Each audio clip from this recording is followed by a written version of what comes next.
What's up, everybody? This is the Jedi. So here we are now at one of those stories again, one of those societal outbursts, if you will, that I always tell you in moments like this. There's a few things you have to stop and center yourself and then start noticing. Every time we have something that comes on the scene and then everybody starts talking about it all at once, and it's the lead story and every program is talking about it and everything, and oh my God, and there it is, you as an African need to stop, center yourself,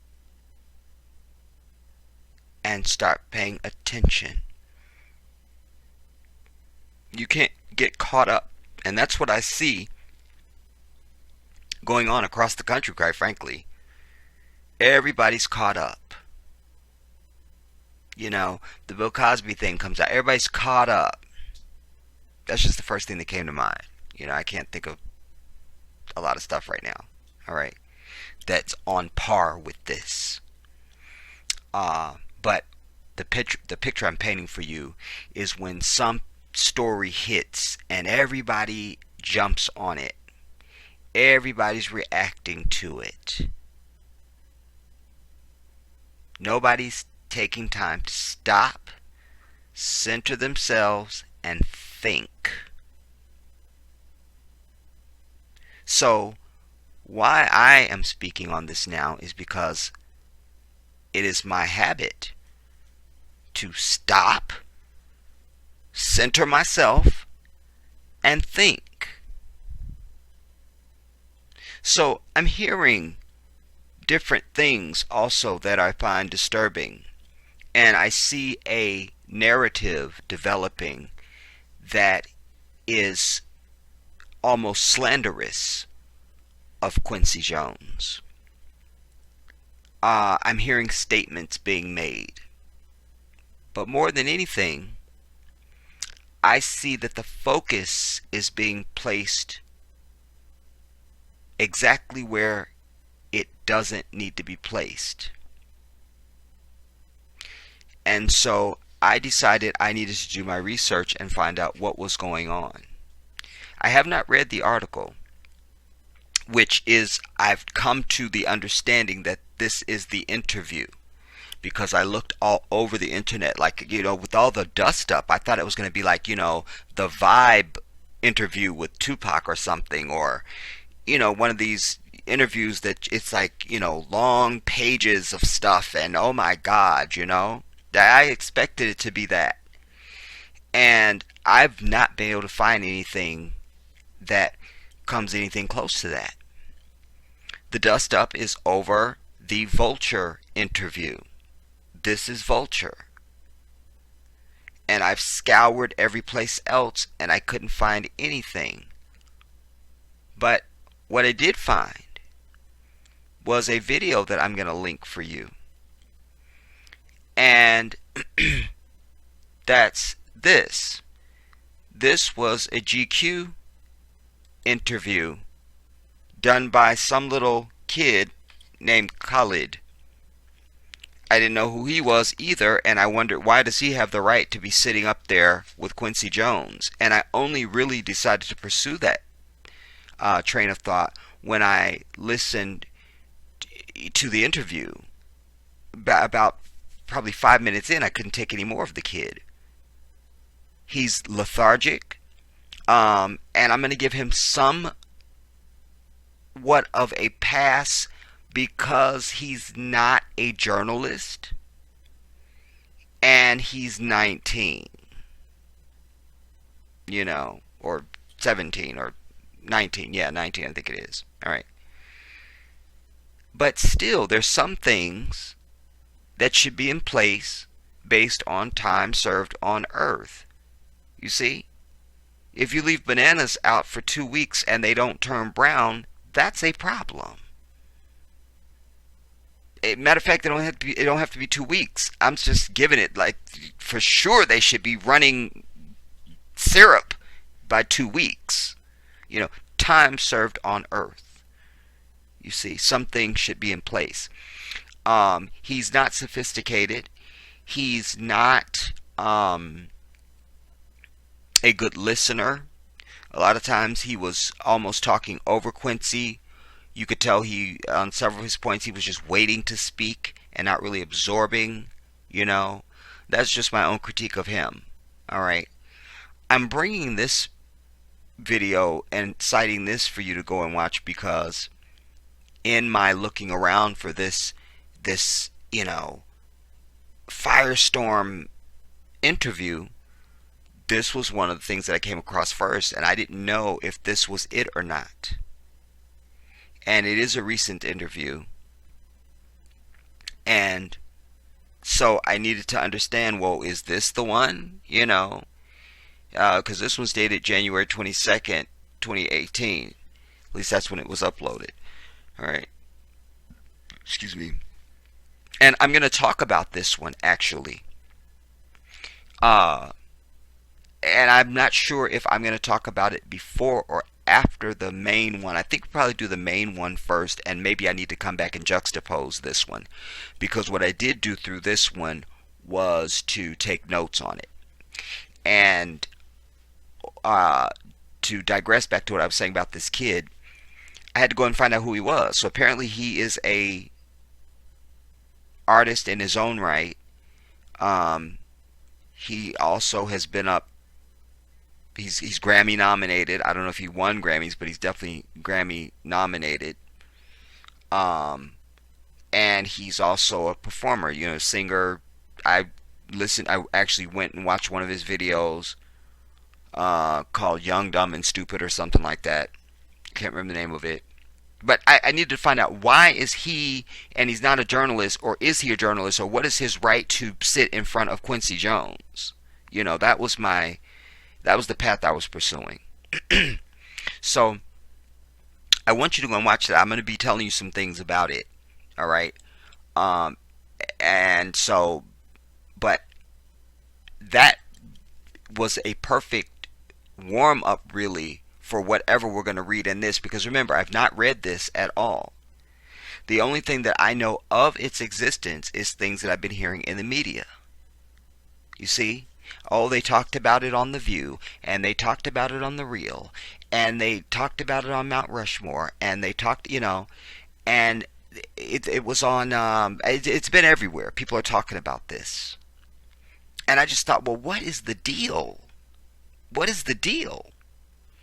Because I hold Quincy Jones in a very high esteem from a very young age. Because remember, I am a musician myself. I started out playing violin when I was in 3rd grade. And at that same time, I learned piano because my violin teacher said he has to learn piano because you have to tune your violin to the piano. So I started out playing piano and violin in 3rd grade, and then in the 5th or 6th grade is when I found my true love that speaks for my soul, and that is the French horn. But even before I knew what the French horn was, I was already in love with the sound of it, but didn't know that's what it was, or that's what it was called, or anything. I don't think I'd even seen one. I just fell in love with the sound of it. But I also had already fallen in love with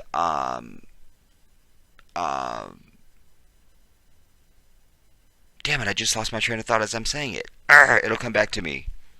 I'm a retard. Anyway, so as a musician, I hold Quincy Jones in a high place, and I also know that there will be those of you watching now who want to start with the Illuminati bullshit, and you want to talk about he propositioned Tupac for sex, and that there was something. Listen, I'm over it.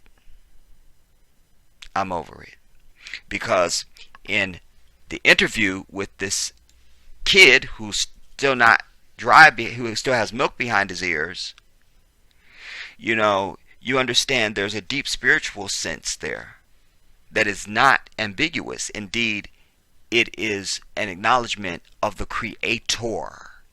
You see, one of the quotes that he says that I loved is, he said, you know, they were talking about the melody of a song, and then, you know, singing it and how you feel about it and all that. And he said, you know, that the melody is the key to start writing, or is the key to start writing any song. And he refers to the melody as God's voice. That was one of the things that stepped out at me.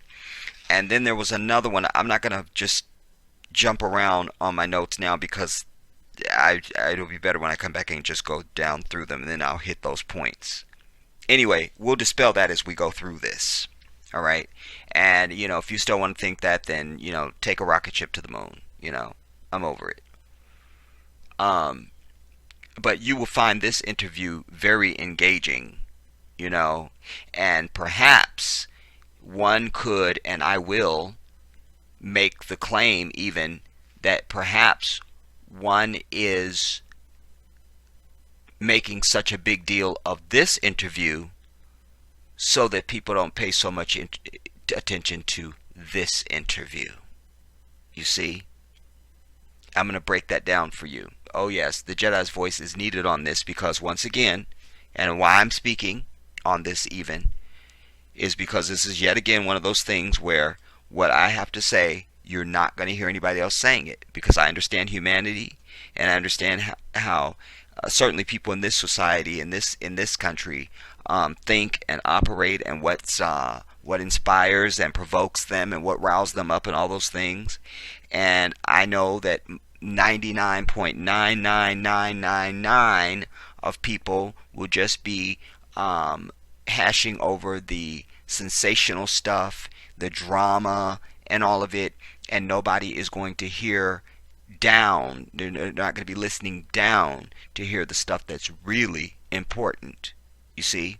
And so I'm making the charge now, and I'm the only one that has, I'm sure, and will make this charge, and anybody else after this is going to be copying me, just by looking at the date on this and knowing that this existed. Remember, I'm just learning about this, that this one existed today. I heard about this one that the dust up is all about. I guess I started hearing about it yesterday, or maybe the day before. All right, but I'm going to make the charge right now that the article that we're going to read, the one that everybody's talking about, that it is supposed to be the cover, so that you don't go and watch this video or this interview, or even if you do, you don't give it any of its weight, and you miss everything of great importance that came out of this man's mouth. All right? So settle in, because you're going to get an education here. You see, I always tell you, the Jedi does his work. And I'm not here for numbers and popularity and bragging rights and all the bullshit. You know, a lot of people are just going to jump on this because this will get me views. You know, you need to stop with those damn people. Understand when knowledge is being shared with you or imparted to you, and when you're just watching somebody chasing a bunch of fucking numbers. Because their conversation will not be anything that can be hardly construed as intellectual or intelligent or even smart. You know, it's just empty dust. In fact, I even came across one video that was titled as if it was the interview that everybody's talking about, and when I clicked on it, it was some fucker playing this video that's on your screen right here, with him on the screen just looking at himself. I hate those people that are on camera. Look, you can tell they're looking at their self in their fucking webcam the entire time. That makes me sick. Anyways, I thumbs down that video, which is something I don't hardly ever do. If I'm over something, I just click away from the shit and I'm over it. But that one had to be thumbs down, because you're misrepresenting, you know, and you're clearly just a number seeker. I don't like number seekers any damn way. Period.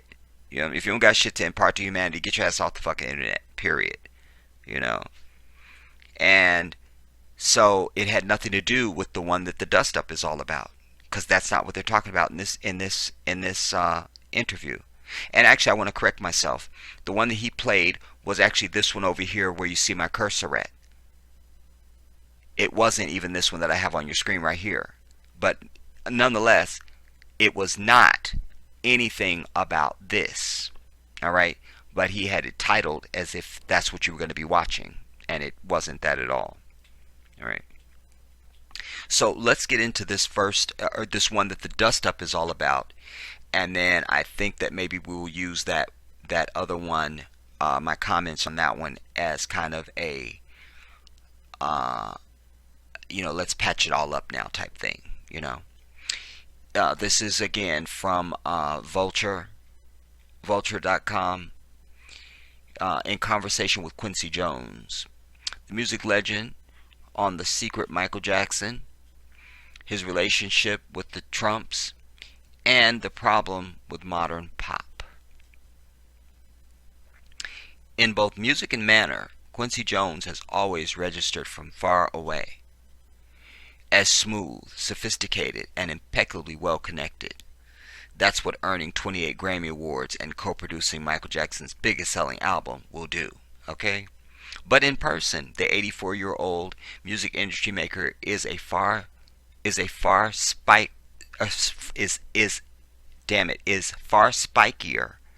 and more complicated. All I've ever done is tell the truth, says Jones, seated on a couch in his palatial Bel Air home and about to dish some outrageous gossip. I've got nothing to be scared of, man. That's the other thing I like about him. Like when you watch that video that I'm linking for you, which we know that about Quincy, he always adds man to a lot of stuff. He goes, "I'm not scared of anything, man. Yeah, man. Yeah, man. It's like that, man." Anyway, currently in the middle of an extended victory lap ahead of his turning 85 in March. By the way, he's a Pisces like your boy. Although my birthday is not in March. My birthday is this month on the 25th.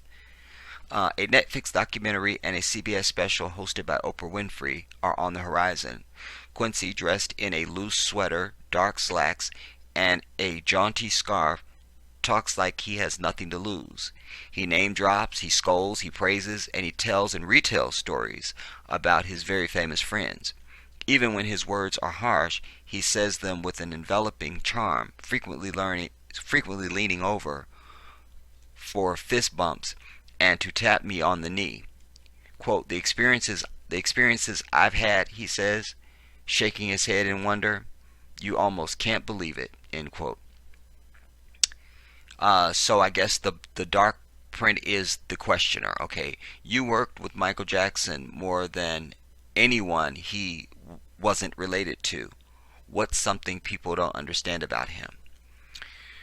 And Quincy says, I hate to get into this publicity, but Michael stole a lot of stuff.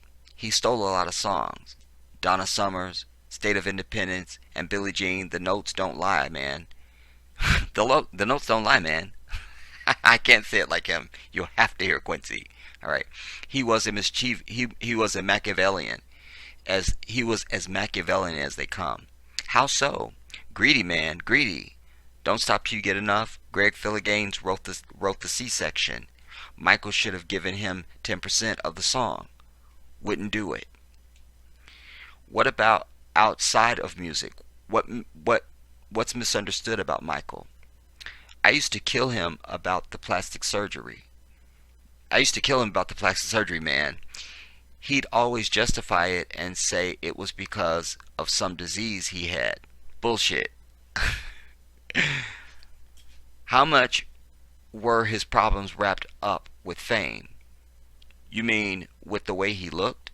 He had a problem with his looks because his father told him he was ugly and abused him. What do you expect? You know what? I want to stop there, you guys. Hold up. Put the brakes down. God damn it. First of all, this sounds White Devil, and it's actually it's contradictory now to what we know is known and what Quincy himself knows. You see, no one disputes, and it's even on Michael Jackson's autopsy report that indeed he had vitiligo. You see, so there he had a disease. All right. So when we go back to this part where, and even the stealing, when he's saying that Michael should have given him 10% of the songs. Listen, Michael Jackson is the one that after he got that damn catalog, everybody calls it the Beatles catalog. You guys, that's only a fraction of the songs that are in that damn thing. So for the love of God, stop calling it the fucking Beatles catalog. You understand? There's way more shit in there. Way more shit. And among it was Richard, or Little Richard, and oh God, somebody else that's still alive. It's a few people, but Little Richard's the main one that comes to mind. Michael, their masters were part of that, everybody. When Michael got that shit, he gave those men their shit, effectively making them millionaires all over again in an instant. This is not the heart of a selfish man. Do you understand me?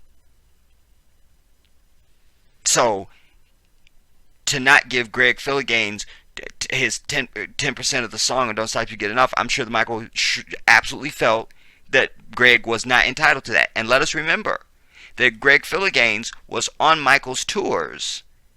Greg Philliganes, if you guys don't know who he is, he's an amazing keyboard player. Alright? I had the privilege of seeing Michael Joseph Jackson 3 times in concert, live, with excellent seats. I looked upon the man's face with my own eyes, and not from nosebleed seats and shit. And I know Greg Philliganes, do you understand? And if Greg was bitter about it, he wouldn't have been on the Bad tour. You see? And I don't think that's the only tour that he worked on with Michael. Like, that's the one that I saw, so whatever. Alright? But the Don't Stop If You Get Enough came long before Thriller, or came long before before Thriller and Bad and the Bad tour and everything else. So this is inconsistent with what is known. You see? Again, this is why you have to always gather knowledge, so that when anything is put before you, you have a better opportunity to discern it. You see? If nobody ever taught you how to write, as soon as somebody puts an application in front of you, you have no idea what you're going to do with it. The knowledge equals, I know how to write. You see? So now somebody puts a sheet of paper in front of me, oh, I can write on it because I know how. In this case, somebody puts something in front of me, I have knowledge, and this now goes against what I know to be fact. So I'm able to make statements thusly. Let us read on then. Alright. And then the thing about, his father and blah, blah, blah. Well, listen, that was already said. I mean, even Oprah alluded to that in the live Oprah interview around the world. When she said, you did because of your father and this, that, and the third. So, one has to be careful. Because even though this was, we assume, a granted interview, it just says in conversation. What does that mean? Was it Quincy was walking down a hall and you yelled a few questions at him? Or was it, oh, Quincy's going to come and say, well, it says it was at his Bel Air home, so alright, strike that. Alright, fine. But still, people will come into your home and interview you and then walk away and write something else. We see this all the time from the White Devil. I cite for you. You'll remember that Michael Jackson, we hadn't seen Michael in years.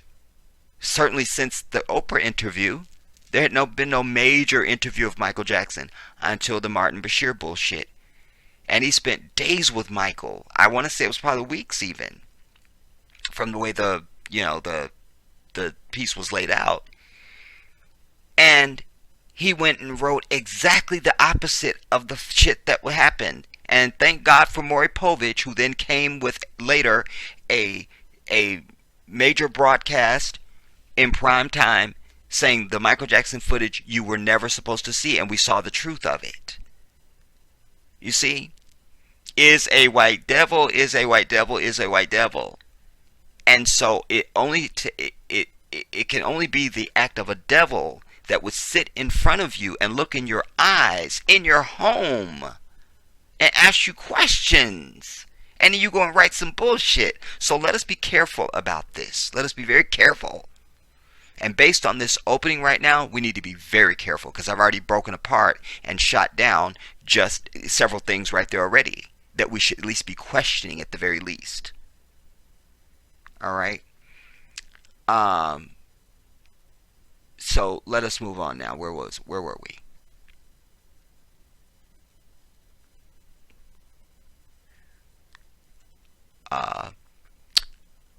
Okay, here we go.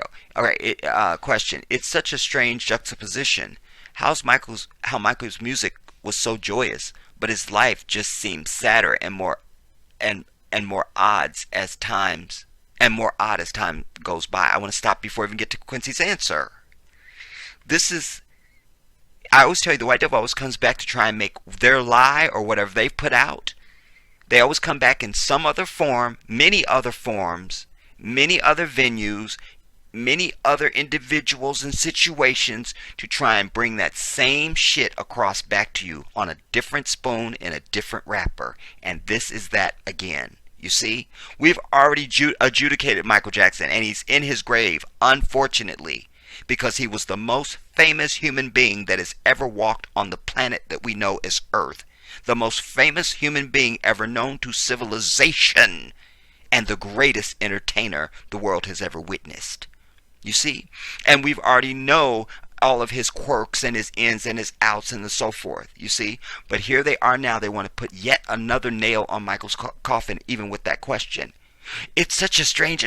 Michael's was so joyous, but his life seemed sadder and more at odds because he started to realize y'all ass was the fucking devil. And he realized he lived in the asshole of Satan. And that will take the joy out of even a newborn child. Let us understand this. So Quincy goes, yes, but at the end, Michael's problem was propofol. And that problem affects everyone. I love it. So he kind of pushed back a little bit right there. I don't know if he was feeling the devilish overtones, or it's just maybe like, wait, Michael was still my dude, so back your ass back. Yes, comma. But at the end, Michael's problem was propofol. So let us not get into the sadness and all the bullshit you're talking about, basically. You know what I'm saying? And that problem affects everyone. Doesn't matter if you're famous. Big Pharma making Oxycontin and all that shit is a serious thing. I was around the White House for 8 years with the Clintons, and I'd learned about how much influence Big Pharma has. It's no joke. What's your sign, man? You know what? It's funny because he asks this kid in this video, in this interview, he asks him what is his sign. And he's really into it because he mentions in this interview how for 27 years he studied astronomy with John Glenn, the astronaut. And then he makes the comment, he goes, the guy looks like he's 3,000 years old. But man, the stuff is really interesting. 3,000. Anyways. I'm over it. The dude that's interviewing him is Pisces. Quick, I've got to go back and reborn and change my sign, everybody. Come back and do the video when I'm reborn. I can't go on. I can't do this. I can't do this. Anyway, so of course Quincy goes, me too. It's a great sign. Question, you just mentioned the Clintons. You were who are friends of yours. Why is there still such visceral dislike of them? See what I'm saying? You're here to talk to Quincy about Quincy. Why are you talking to me about the Clintons and, Michael and all of it? It's okay to ask a question or something, like if I reference them or something. But you're going in on shit that's, not, it should be more like, oh, how so-and-so's your friend or something. But he's going right for the dirt. I hope you can understand what I'm telling you. All right. Why is there such visceral dislike for them? What are other people not seeing in Hillary, for example, that you see? See, that was a long way. This is a crafty ass devil. I don't know who's interviewing him. We're going to find out. Y'all know how I do. David Marchese. Well, let's find out who the fuck he is.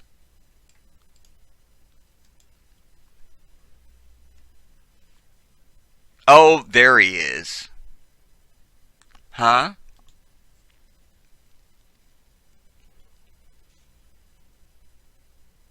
Oh, and interesting. I'm glad we went there because this is an article about how he prepares and on his Quincy Jones interview. So we definitely want to hear this. Oh my God. Okay. All right. Fine. See, it always plays to your jurisprudence, everybody. But I wanted to break down this question for you because he went all this way, and basically what he's saying is, and I'm sure we're going to find out he's like probably some Republican or something, or somebody right leaning or something, because the question is basically he went a long way to say, well, they're bullshit. What would you see in them? What would you see in them? But it was crafted. You just mentioned the Clintons, who are friends of yours. You see what I'm saying? Let's examine it. You just mentioned the Clintons, comma, who are friends of yours. See, because cadence to a sentence or a statement is important. How did you say it? And what words did you use? You see, you can't have the baby without the umbilical cord. You can't. So it's how and what words did you use? You mentioned the Clintons, comma, who are friends of yours, period. Why is there still such visceral dislike for them? And he used the word visceral. Visceral. Now, neither one of them is in office anywhere right now. You see? So it's not really a current event. It's not really a current topic. Nobody's even thinking about them. But he says in a sentence, a complete sentence, a question, why is there still such visceral dislike of them? Question mark. What are other people not seeing? In other words, me, the white devil that's asking you it, what are other people not seeing in Hillary, comma, for example, comma, that you see? Question. You see? Oh, it's very crafty, everybody. I love language, I'm telling you. It's always been one of my forefronts. And I'm very good at understanding, at discerning what someone's intent is when they stand in front of my face or whether it's written down on paper. You show it to me, I'll tell you who the person is. Period. Quincy's answer. It's because there's a side of her. When you keep secrets, they backfire. Now, he's going further in. This is supposed to be about Quincy. Like, what secrets? You see?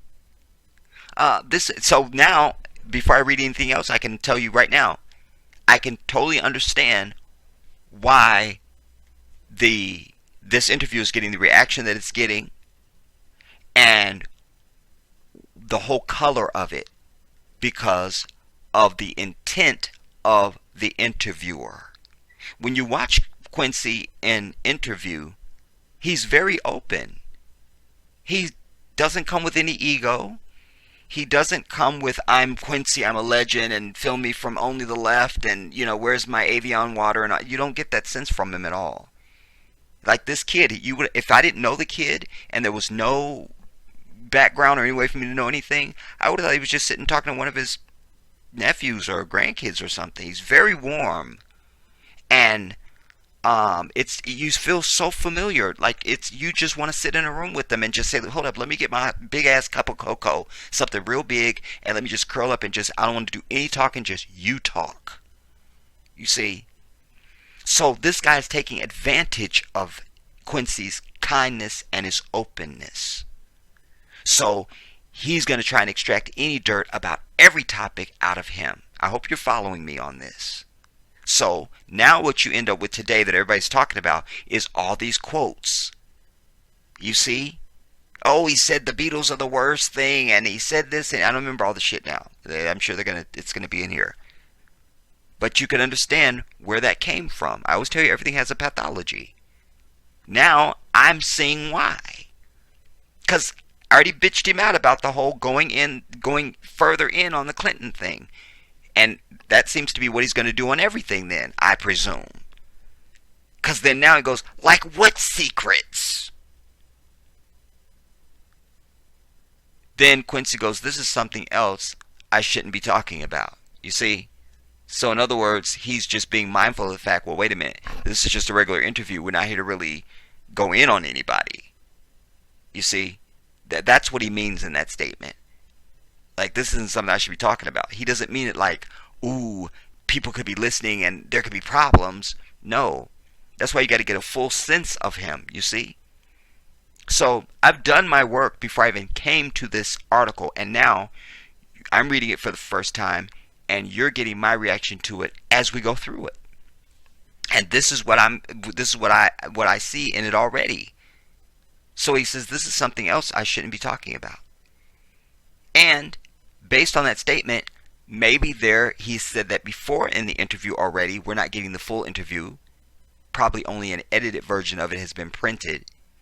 And this is probably what the guy's been doing the entire time, because that's not what it opened up with. They set the tone of, da da da da da, and then they went right into Michael. Now we're into the Clintons. You see? So he goes, this is something else I shouldn't be talking about. And the devil goes, you sure seem to know a lot. Now he's trying to stroke him a little bit. You see, it's the oldest trick in the book. It's kind of like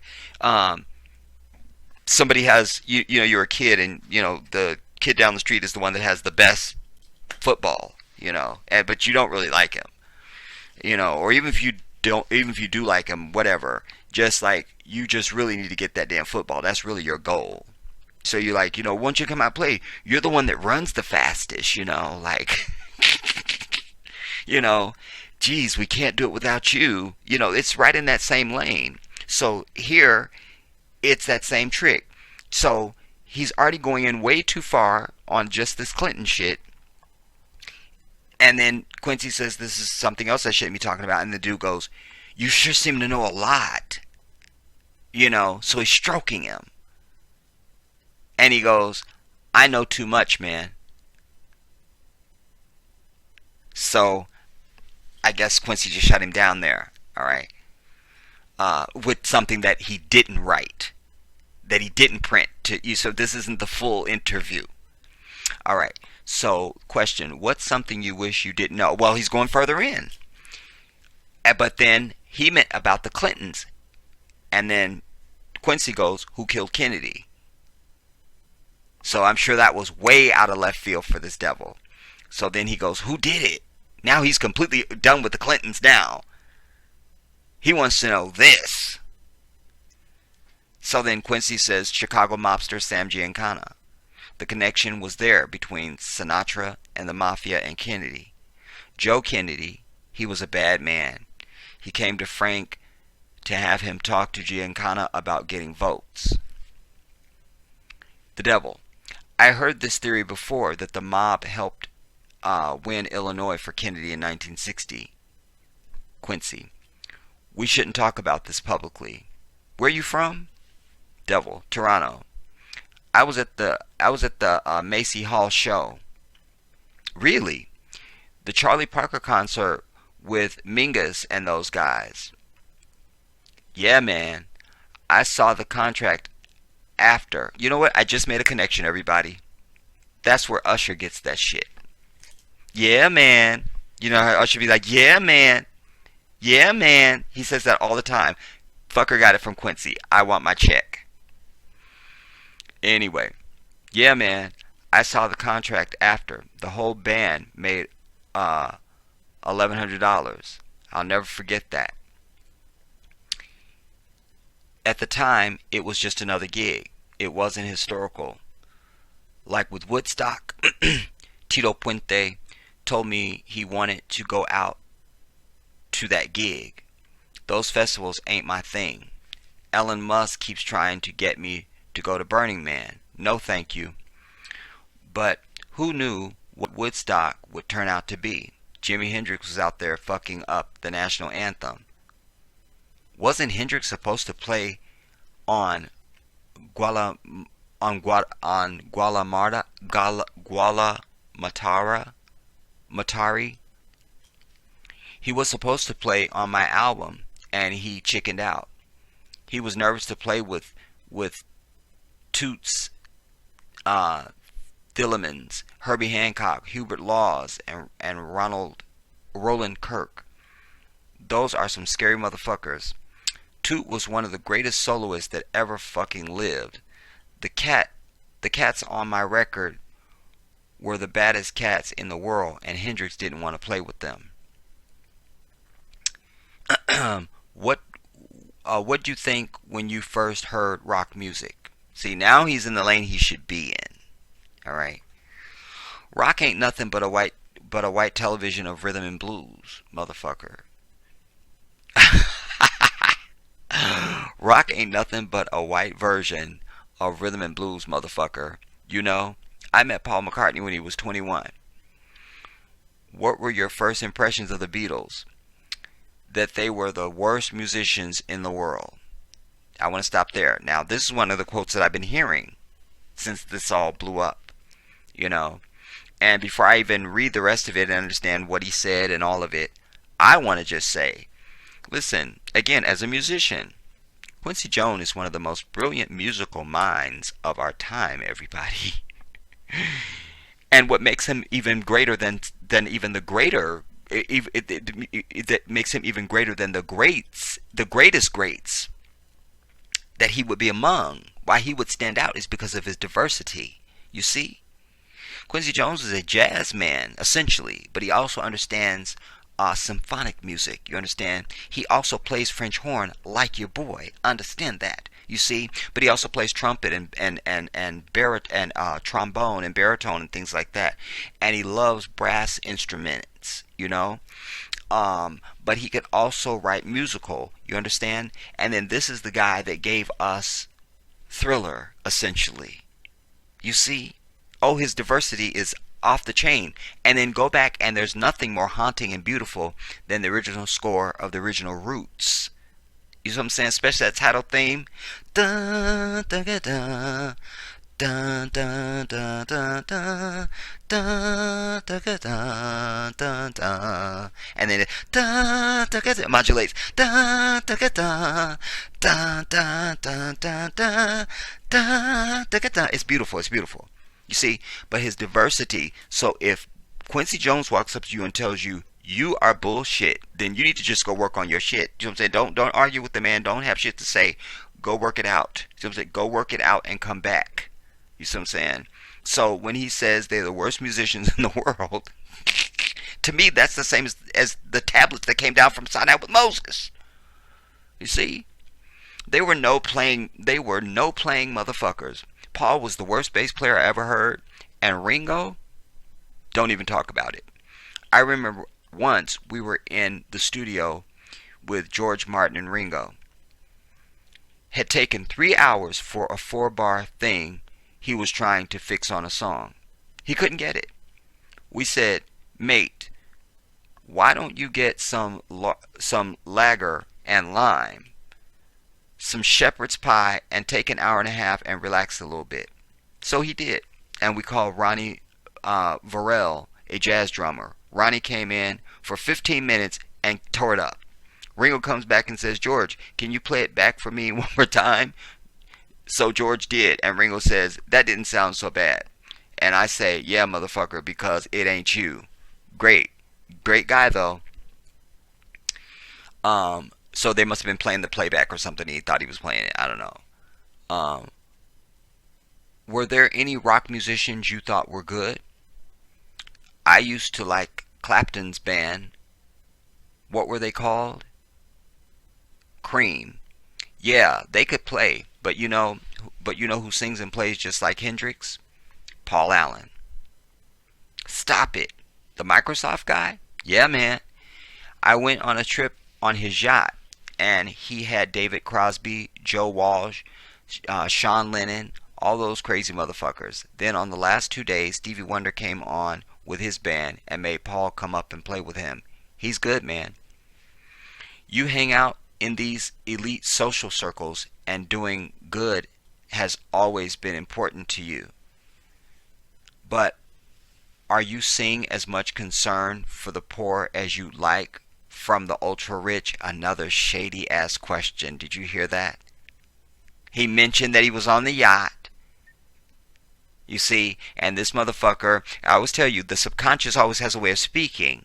Again, what did you say and what words did you use to say it? You see? So the subconscious is coming through. And every white person on earth has a problem with any black person that has more than them. They have a problem with us having any success. But certainly if you have more than them.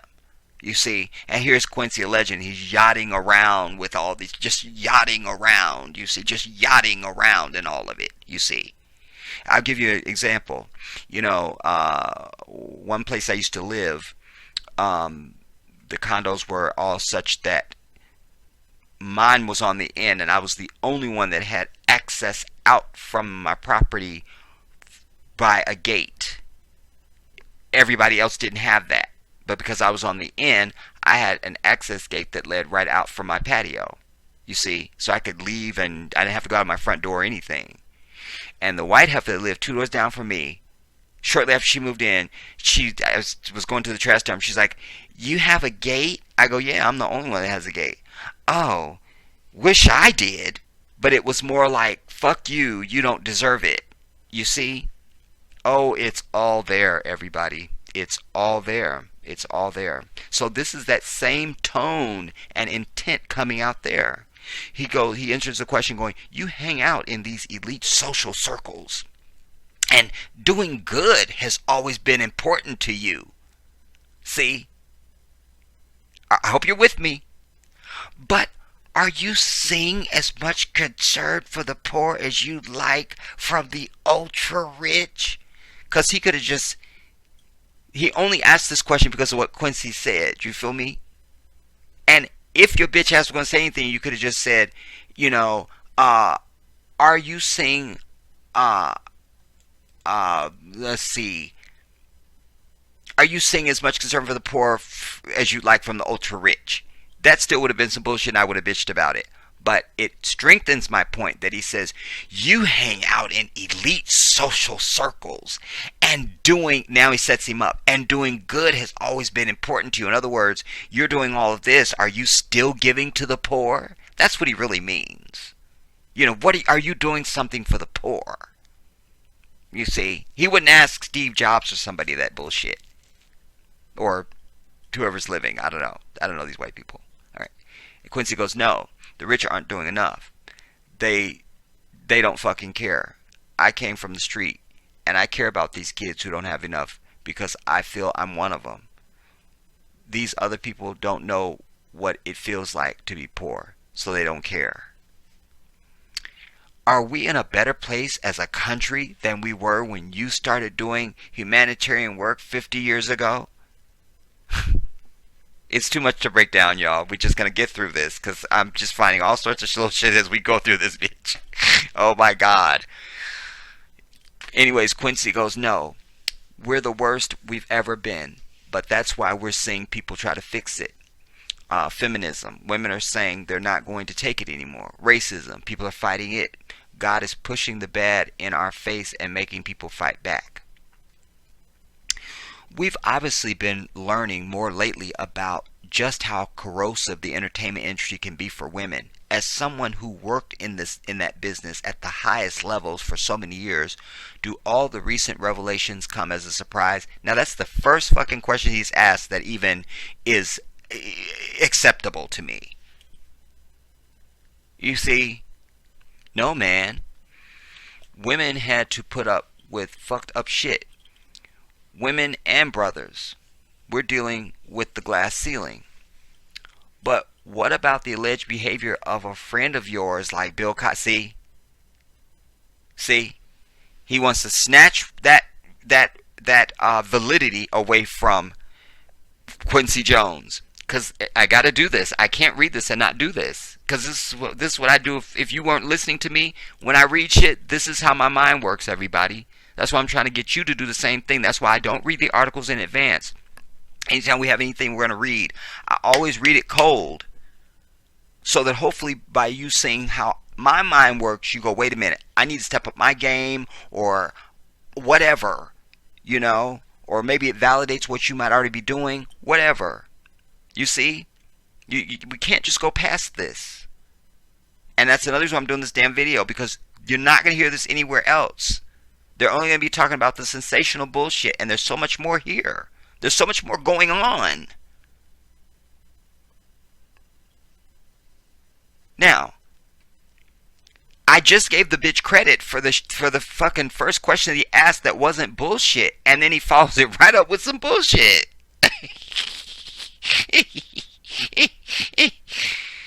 So we gotta go. So he goes, we're obviously learning a lot, blah blah blah blah blah. And then Quincy goes, no man, women had to put up with fucked up shit. Women and brothers, we're both dealing with the glass ceiling. Because now, the hot thing, because you never join our shit with theirs, because any struggle we're going through is not ever valid, everybody. The women's movement, everybody's supposed to fucking stop and do everything, and that's only because white bitches. Because nobody was running through the streets and starting a hashtag Me Too when Latasha Harlan got shot down. Nobody was running through the shit and starting a hashtag Me Too when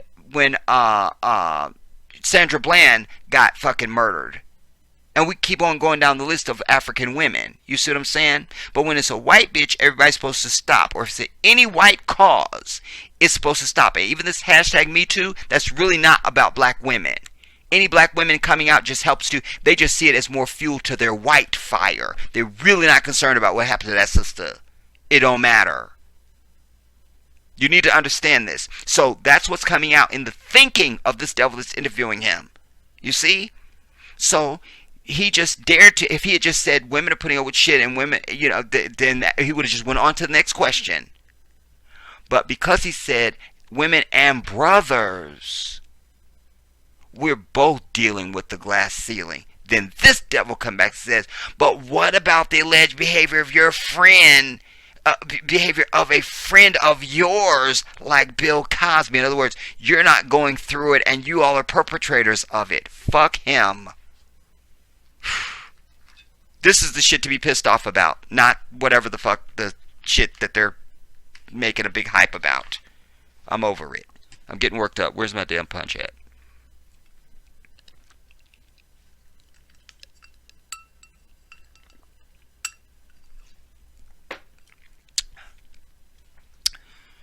And he immediately ties him to the hip of Bill Cosby. Is it hard to square what he's been accused of with the person you know? Wow. The white man is eternally the devil. Eternal. That is one infinite truth that is undisputable. Period. And if you don't know that, it's because you're not fucking paying attention, or you are one of them. Period. There are no other choices. Quincy. It was all of them. Brett Ratner, Harvey Weinstein. Weinstein, he's a jive motherfucker. Wouldn't return my 5 calls. A bully. So you see how Quincy just threw it off the table. Like, no, but let's take it back to Weinstein, motherfucker. Because if Bill Cosby was something, if he was a fucking snowflake, then fucking Weinstein is the fucking snowman. Understand that. The motherfucker's Mount St. Helen. Or Mount St. somebody, whatever fucking has snow on it. You feel me? He's an avalanche, goddammit. You see? Then the asshole comes back. What about Cosby, though? You see? I can predict this devil. Oh my god. Oh my god, I can't, y'all. And now, I can't. Wow.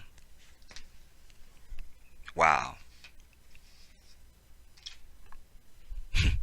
Remember, I'm reading this in real time. Hadn't seen it before in my fucking life. He comes right back and goes, what about Cosby, though? Oh, I love this. And then Quincy goes, what about it? So I'm getting the sense here that Bill, that Quincy understands what this motherfucker's trying to do. You see, trying to draw that false equivalent. You see, and I wish he'd come back and said, "Well, look, Bill Cosby is one man, but we've seen 1,000 white dudes." You see what I'm saying? So, I mean, where's the problem really at? You see what I'm saying? Yeah, I may see a roach crawling outside of my house, but I see an infestation in your motherfucking house. How about that? So he goes, "What about it?" And the devil says, "Were the allegations a surprise to you?" And he says, we can't talk about this in public, man. And see, they will read something else into that serves their need to have a Bill Cosby. Again, and they try and make one Bill Cosby equivalent to the thousands of motherfuckers that they ask. Everything from fucking skating coaches to teachers to it's all they white ass. Every day somebody white has assaulted somebody because they are the sexual perverts on the earth. You see?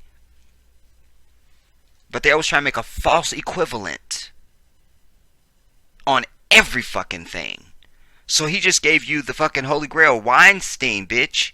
And then said, "What about it?" When you came back with Cosby. Then he's pushing again. "Were the allegations a surprise to you?" I would tell him to get out of my fucking house. But Quincy shut him down and said, "We can't talk about that in public." In other words, because I think what Quincy was really saying is like, I'm going to say some shit you're not going to want to hear right now. I'm trying to keep it cute for your little interview. I had to splice this in, everybody. I'm putting this in after the video is complete and I was watching the playback because there's something I missed to highlight. And that's this. Notice that after they were talking about the Bill Cosby piece and all my bitching, and then we're going to go back to, this is an insert in the video. Alright? So when we go back, it'll be back for the next question, etc.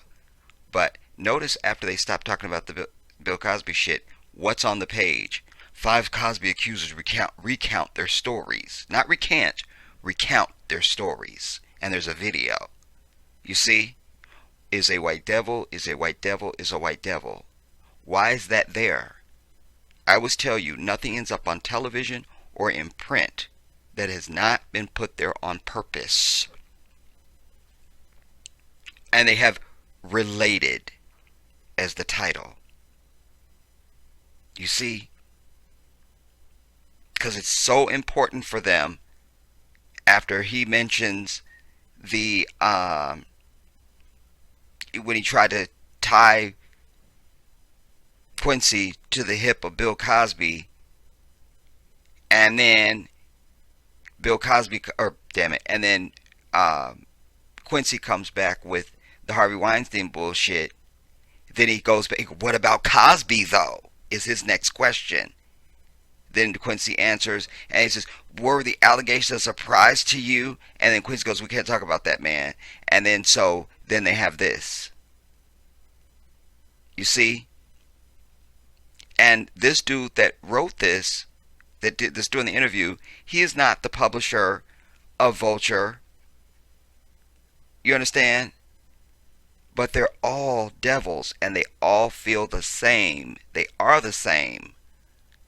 So ask yourself, why wasn't this just some random ad? You see, I mean, there's other stuff along the way down here. There's Erykah Badu.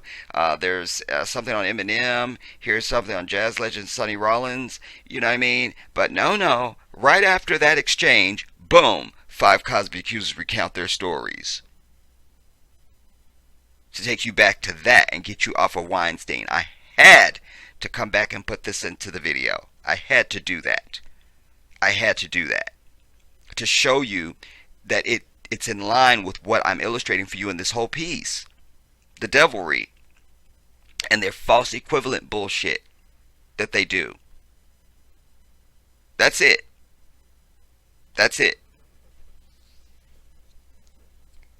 Oh my God. So, I had to show that to you. Let's go back now. let's let the video continue as it would have continued had I not put this insert in. Let's go.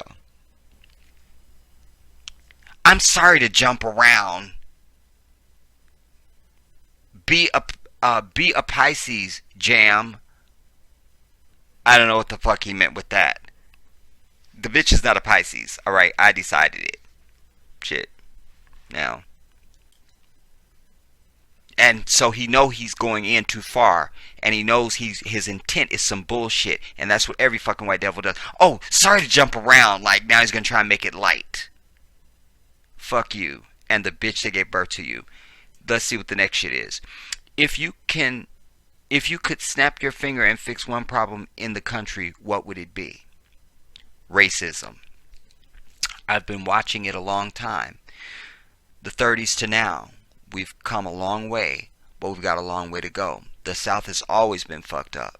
But you know where you stand? But you know where you stand. The racism in the North is disguised, and they still do that shit.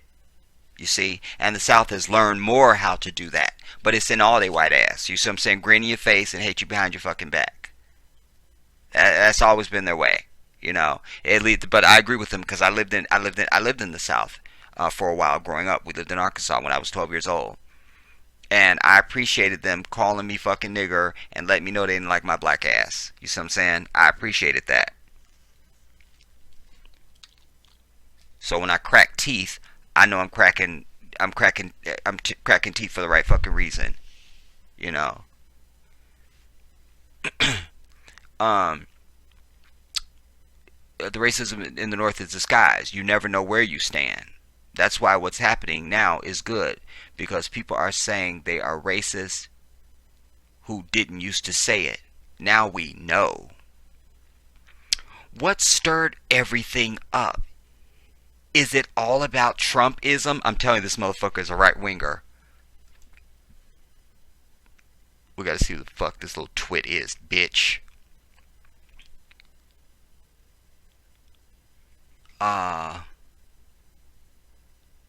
We're gonna come and read this, y'all, because it's necessary. It's necessary. Because I know that the things that I'm telling you right now are going to pan out in that. Watch what I listen. I don't speak about shit that I don't know. You understand? I know the things of which I speak. And I know this enemy. What stirred everything up? Now it's the dumb white person shit. Like you have no clue. Is it all about Trumpism? No, bitch, because your ass was the devil before Trump was fucking president. So what does that mean? You see? That's one of them fake ass. Oh my god. Anyways, it's Trump and uneducated rednecks. Trump is just telling them what they want to hear. I used to hang out with him. He's a crazy motherfucker. Limited mentally and megalomaniac. Narcissistic. I can't stand him. I used to date Ivanka, you know. Wait, really? Yes, sir. 12 years ago, Tommy Hilfiger, who was working with my daughter, Kidada, said, Ivanka wants to have dinner with you. I said, no problem. She's a fine motherfucker. That's like his favorite word, you know. She had the most beautiful legs I ever saw in my life. Wrong father, though. I want to stop and say this. 2 things, everybody. First of all, about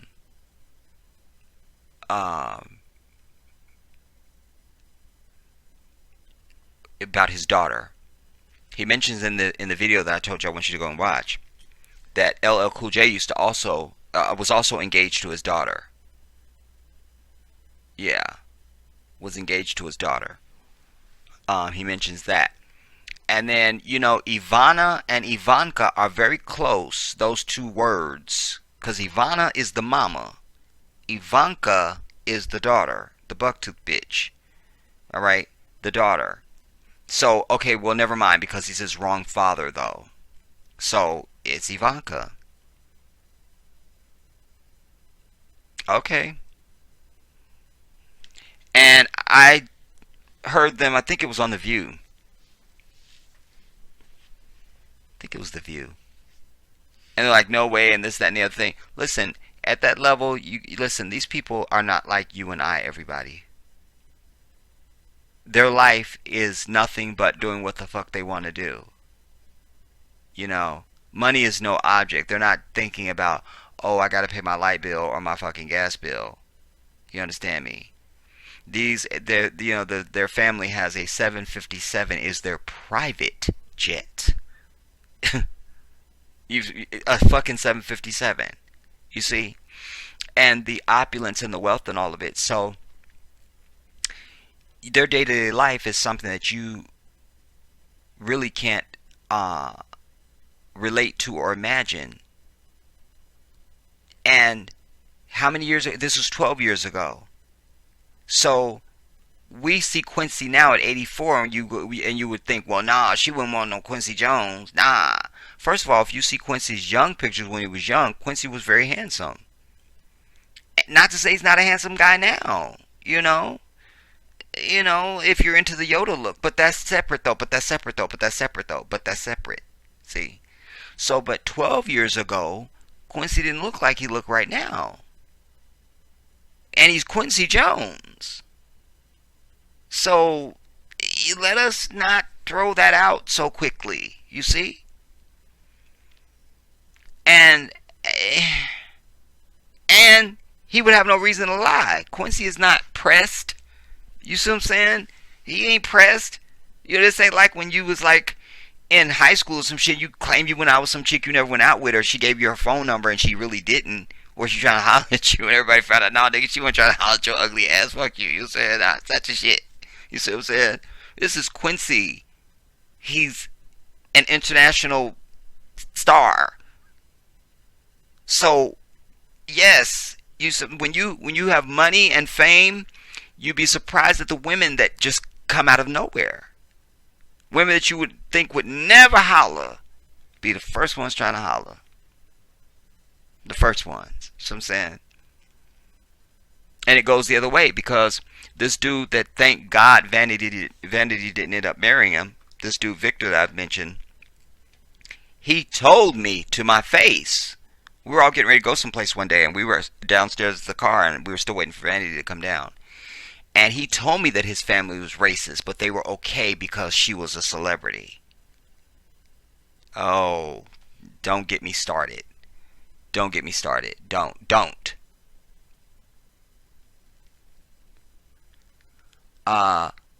Would your friend Oprah be a good president? I don't think she should run. She doesn't have the chops for it. If you haven't been governor of a state or the CEO of a company or a military general, you don't know how to lead people. Now, they will take that as a sweeping statement. You see, and I would even venture to say probably the white devil added in the CEO part, because indeed Oprah is a CEO and she does run a fucking company for many years, and she knows how to lead people. She signs her own fucking checks. You see, but absolutely I agree with him on the governor and the if you haven't been the governor of a state, that's what he means. And he doesn't mean that she doesn't have the acumen to do it. He's just saying, like, he understands what politics is and all that. And Oprah just, she's an African woman. You see what I'm saying? From Mississippi. And Oprah we will see all the Mississippi come out of her ass. She will cut a bitch in a minute. She's not going to just, no. That's what he means when he says she don't have the chops for it. You know what I'm saying? All that grin and bear it, and nah. Is Hollywood as bad with race as the rest of the country? First of all, I appreciate that there's an acknowledgement there, subconsciously. Again, the subconscious speaking. He said, is Hollywood as bad with race as the rest of the country? You see? Not as some Americans or some pockets of America, which that's the bullshit they say out loud. But in their hearts, they know exactly what we know. It's all they white asses from corner to corner around this bitch. You see? And it comes out there. Is Hollywood as bad with race as the rest of the country? I know that when you started scoring films, you heard producers say something. Oh, I wanted to say something else about that, you guys. When I said it was two things when I was up here. Damn it. When he was talking about race, he talks about in that video how Harry Belafonte, Lena Horne, and some other people he named, they were getting 75 or what was it, $17,000 a week. Yeah, 17 grand a week, and they weren't allowed to be in the casinos that they performed in, and they could only eat in the kitchen. They had to go across town to stay at the black hotels. You see, oh, this brother has been around for a minute and he has the stories. You see what I'm saying? Yes, we shouldn't run from Quincy. We should run to his side and hear anything's gonna fall out his mouth. Anything. You see, because he's still very sharp. You see, as is the case with people normally that have any association with music, people that play music, we're just sharper than the average person. That's proven. That's not just from the Jedi. You see, even what was it back in the day? VH1 had VH1 Save the Music, and one of their parts of the campaign for selling that, they were saying that children that have access to music and music programs do better academically. I sailed through school. I was always on honor roll. I was top of my class and all the shit. It was easy for me. Now, is it just because I'm brilliant, or did music also play a role? I don't know. Maybe it was a combination of both. But the fact of the matter is, this man is a music man, and those people are sharp. Sharp. Sharp.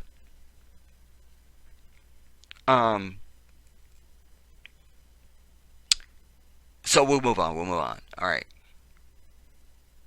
She is the CEO of a company. And then he says a symphony conductor knows more about how to lead more than most business people.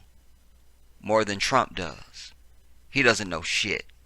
Someone who knows about real leadership wouldn't have as many people against him as he does. He's a fucking idiot. I love it. Is Hollywood as bad? Oh, then how did I miss that part? Well, I'm glad I went back, y'all, because I almost missed that. All right, is Hollywood as bad as racist as the rest of the country? All right, I know that when you started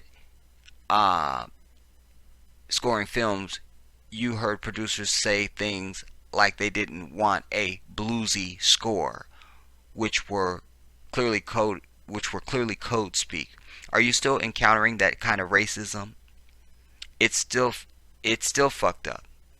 1964, when I was in Vegas, there was a place I wasn't supposed to go because I was black, but Frank Sinatra fixed that for me. It takes individual efforts like that to change things. It takes white people to say to other white people, do you really want to live as a racist? Is that really what you believe? But every place is different. When I go to Dublin, Bono makes me stay in his castle because Ireland is so fucking racist. Bono's my brother, man. He named his son after me. Is U2 still making good music? He shakes his head. Why not?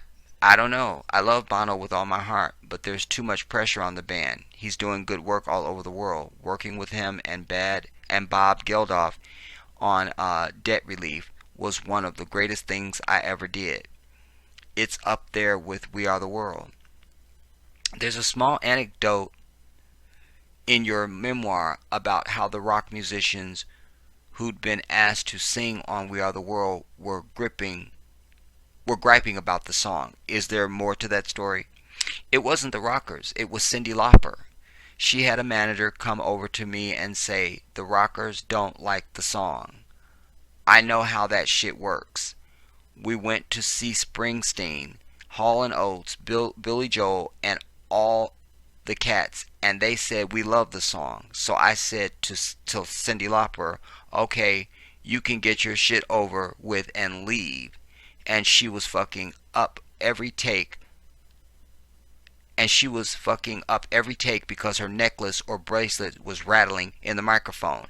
It was just her that had a problem. I want to stop and say this. I know that to be actual factual truth, and you can go and learn it for yourself too, because I've actually seen the many times the behind the scenes making of We Are the World, because I love that song so much.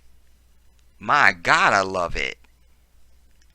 I love that song. But anyways, you go and watch the behind the scenes, and you find the right video, and you'll see that they kept telling the bitch, all that bullshit you got on is bleeding into the recording. It just is. You see? So that's true. I know that to be true. What's something you've worked on that should have been bigger? What the fuck are you talking about? I've never had that problem. They were all big. You see? Quincy put them in place right now. You stepping on, you know what I'm saying? You stepping on, you know what I'm saying? You stepping on ground that you definitely don't need to be stepping on. How about a musician who deserved more acclaim? Come on, man. The Brothers Johnsons, James Ingram, Tevin Campbell, every one of them went straight through the roof. See, anyways, from a strictly musical perspective, what have you done that you're most proud of? That anything I can feel, I can notate musically. Not many people can do that. I can make a band play like a singer sings. That's what arranging is, and it's a great gift. I wouldn't trade it for shit. A few years back, there was a quote you supposedly gave. I couldn't find the source of it, so maybe it's apocryphal. See, that usually means nobody really said the shit. That I'm going to pull that out of my ass. It's right up there with, a lot of people are saying, or somebody said. You see, the first thing out of my mouth is, who said that then? Who said it? Before you even tell me what it is, who said that? Who? If you can't tell me, then don't tell me. They go together. You know what I'm saying? If you can't tell me, then it's bullshit and don't tell it to me. Don't even recite it. So, this is bullshit. A few years back, there was a quote you supposedly gave. He uses the word supposedly. That's passive-aggressive, sort of easing into it. I couldn't find the source of it, comma, so it may be apocryphal. In other words, so it may mean nothing. It just, Well, then if you think that, then why would you bring that to me if you know it's not affirmative? Or if you have any reason to believe it's not affirmative, why are you bringing that to my living room? Get your ass out my fucking Bel Air mansion, bitch. Get out. Were you dismissed? Were you dismissed rap as being a bunch of 4-bar loops? Is that an opinion you stand by? He's trying to start beef with the hip hop community. So let's see what Quincy says. That's true about rap. That it's the same phrase over and over and over again. The ear has to have the melody groomed for it. You have to keep the ear candy going because the mind turns off when the music doesn't change. Music is strange that way. You got to keep the ear busy. Now, I'm sure there's some editing that went on here because based on just what he just described, he's talking about the music, not the lyric. You see, he's saying that it is the same phrase over and over again. The ear has to have melody groomed for it. If you keep the ear candy going, because the mind turns off when the music doesn't change. So the music doesn't really change in rap, and they do say the same phrase over and over, but you've got that melodic rap over it. I hate hip hop too, but at least I can acknowledge exactly what Quincy's saying right there.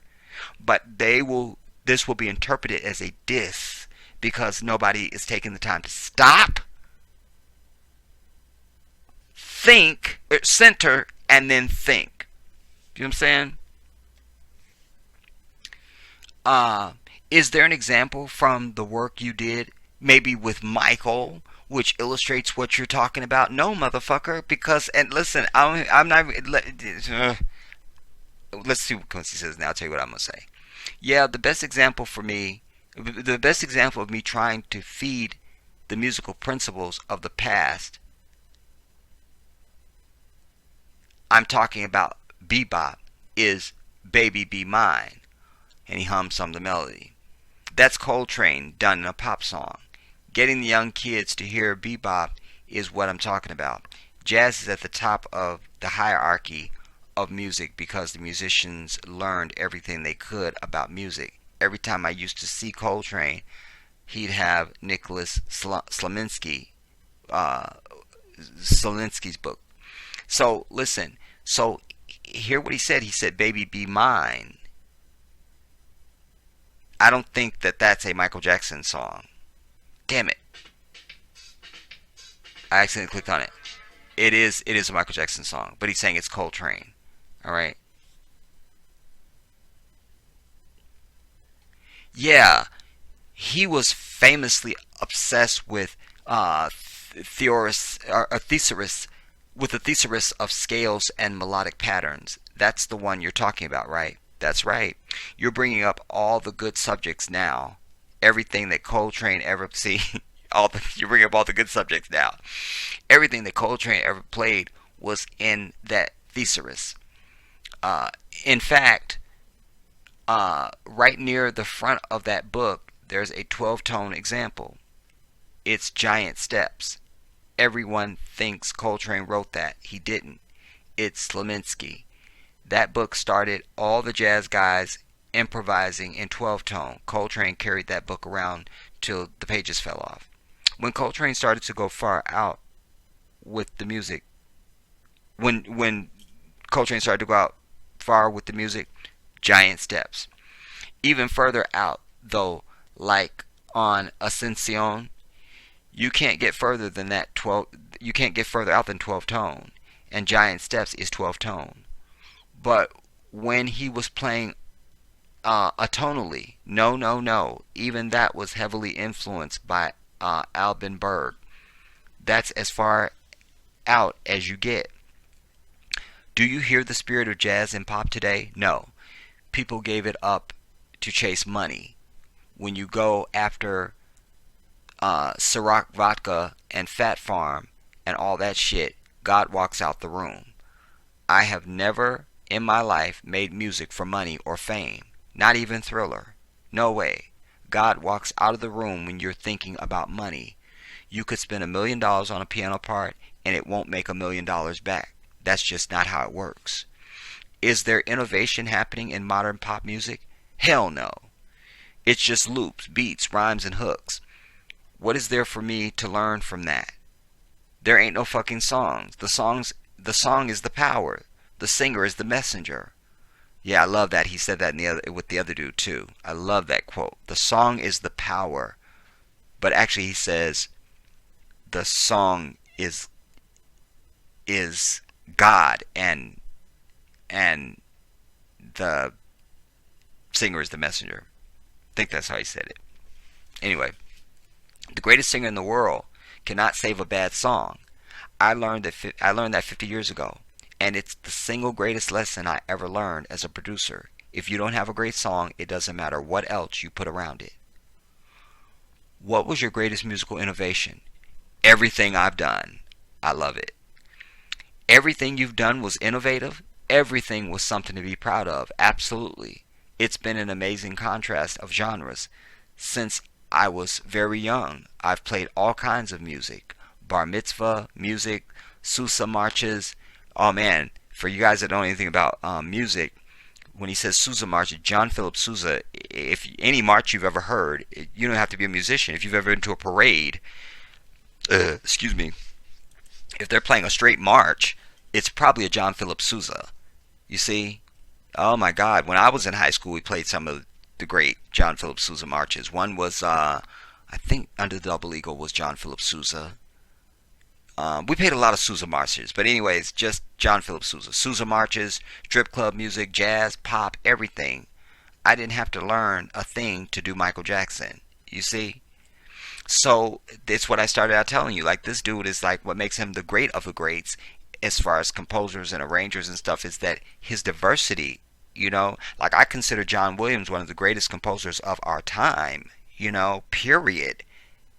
He will be amongst the names of Beethoven, Bach, you know, Dvorak, you know, Tchaikovsky, and people like this, you know, Mozart and things.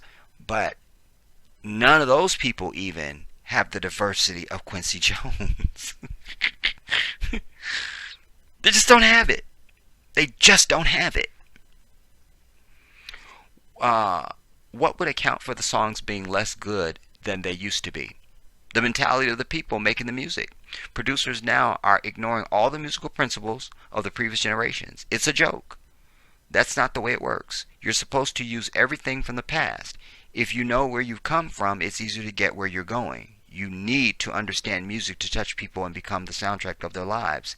Can I tell you one of the greatest moments of my life? Of course.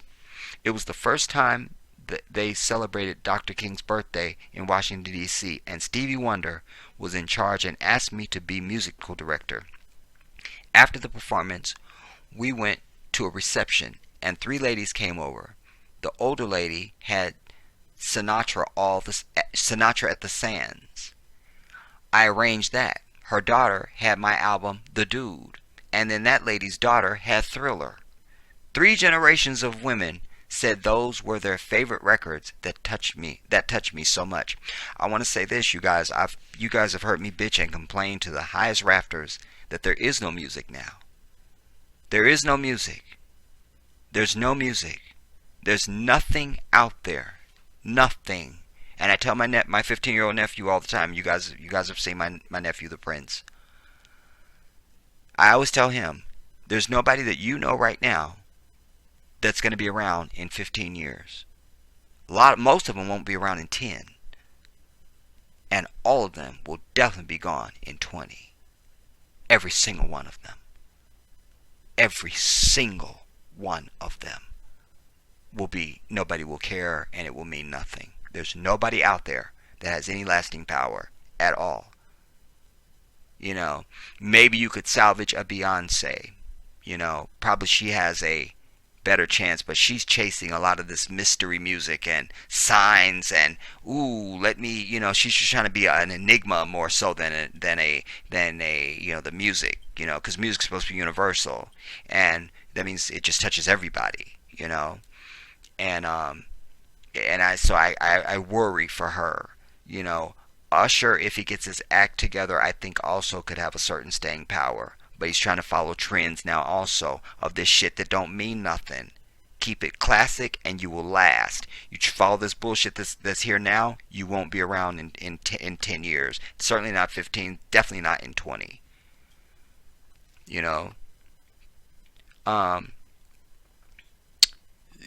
That touched me so much. I'm trying to isolate what you specifically believe the problem with modern pop is.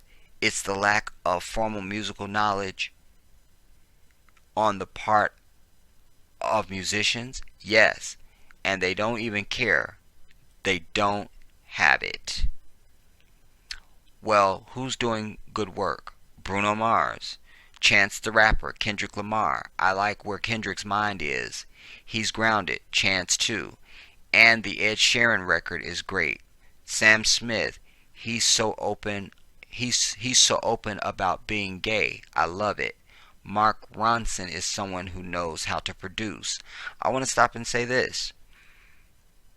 Bruno Mars, if he goes back to what he came out with, If I Were Your Man and Grenade and stuff like that, but this shit that he's doing now, he won't be around in 10 years, everybody. He simply won't have it. He won't have it. Chance the Rapper, as far as I'm concerned, his career is already over. Kendrick Lamar, not gonna be around. You see, because it just,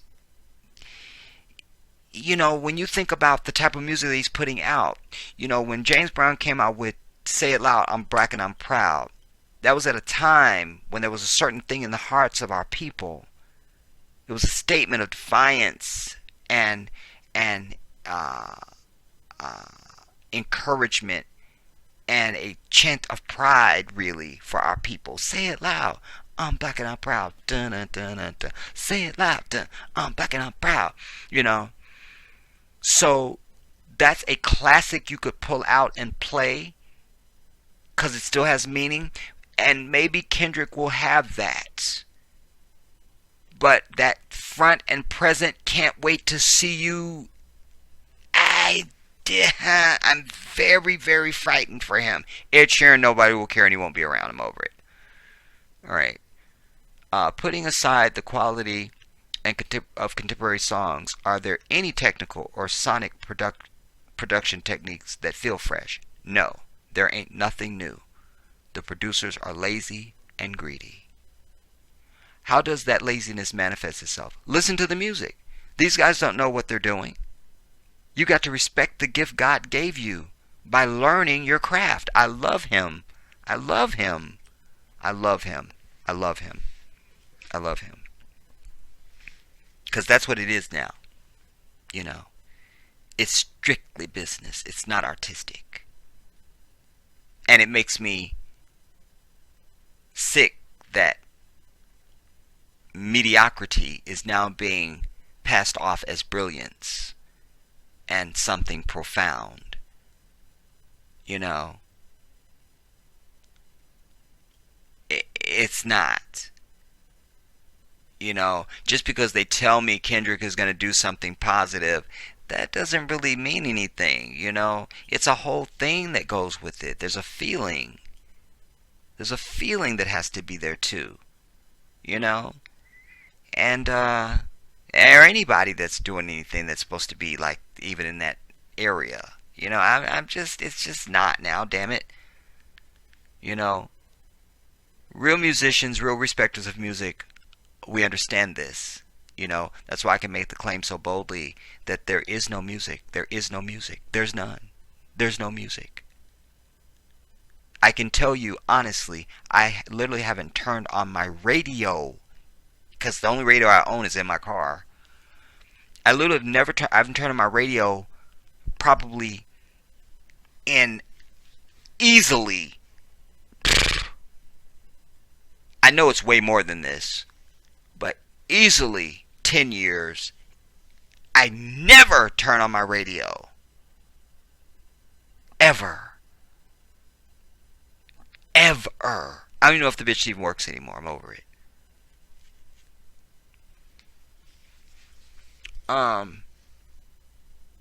Are you as down on the state of film scoring as you are on pop? It's not good. Everybody's lazy. Alexander Desplat. He's good. He's my brother. He was influenced by my scores. Again, when you say film composers are lazy, what does that mean exactly in this context? It means they're not going back and listening to what Bernard Herrmann did. Do you see a future for the music business? There isn't a music business anymore. If these people are paid attention,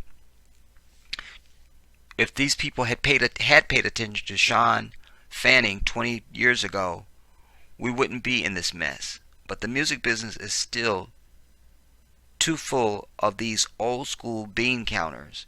You can't be like that. You can't be one of these back in my day people. You're talking about business, not music. But, and I mean this respectfully, don't some of your thoughts about music fall under the category of back in the day? No, asshole, because what he just told you, the principles don't change. You have to always look at the past to know what you're doing right now. He's already answered that question, but because you're not fucking listening and you're so busy sitting there trying to be a fucking white devil, you didn't hear it. You wouldn't ask that question. You see? He's talking about the principles, and he says, do some of your thoughts about music fall under the category of back? No, bitch. What does Quincy say? Music principles exist, man. Musicians today can't go all the way with the music because they haven't done their homework with the left brain. Music is emotion and science. You don't have to practice emotion because that comes naturally. Technique is different. If you can't get your finger between 3 and 4 and 7 and 8 on a piano, you can't play. You can only get so far without technique. People limit themselves musically, man. Do these musicians know tango, macumba, yoruba music, samba, bossa nova, salsa, cha-cha? Maybe not cha-cha. Marlon Brando used to go cha-cha dancing with us. He could dance his ass off. He was the most charming motherfucker you ever met. He'd fuck anything. Anything. He'd fuck a mailbox. James Baldwin, Richard Pryor, Marvin Gaye. Oh my God. He slept with them? How do you know that? Quincy frowns. Come on, man. He did not give a fuck. You look Brazilian. You like Brazilian music? Yeah, but I don't know much beyond George Ben and Gilberto Gil. Gilberto Gil and Sestono Veloso are the kings. You know, I visit the favelas every year. Those motherfuckers have a hard life. They're tough though. You think our shit in America is bad? It's worse there. I want to stop and say this, y'all. The Richard Pryor thing. I knew this years ago. But I didn't know if there was anything to it. Because, when they do those roasts, you don't know if they're being funny or if they're telling the truth. But Richard Pryor, when he gets up there at his own roast, I forget who he thanked. He said, I want to thank so-and-so. He's the one he's the person that introduced me to the first faggot I fucked. And it just went past. It didn't go past me. I'm like, what did he just say? Like, you can go and watch that on YouTube. Just go and put in, like, roast of fucking Richard Pryor or something. And it was nothing. But we didn't know about Richard, or Marvin Gaye. And James Baldwin. But,